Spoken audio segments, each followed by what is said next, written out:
ध्यान कैसे करें? ठीक। ध्यान, पहले तो समझे ध्यान क्या है। ध्यान, जब मुझे कुछ चाहिए तो ध्यान घटित हो जाता है। तो ध्यान तो स्वतः अपने आप घटित होता है, ध्यान करना नहीं है। ध्यान स्वाभाविक घटित हो रहा है। ध्यान को समझना है घटित कहाँ हो रहा है। जो मुझे चाहिए उस पे ध्यान घटित हो जाता है। जैसे मुझे भोजन चाहिए, ध्यान कहाँ चला जाता है? भोजन पे। भोजन को मिल गया तो ध्यान कहीं और चला जाता है। हमारी जरूरतों में ध्यान घूम रहा है। आप समझ रहे हैं? ध्यान तो हर वक्त घटित हो रहा है, हर समय घटित हो रहा है। कहाँ हो रहा है? इच्छाओं में।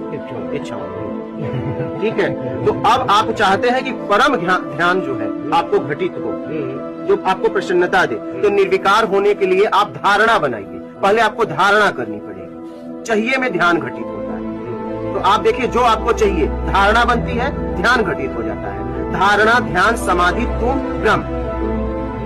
समझ रहे हैं?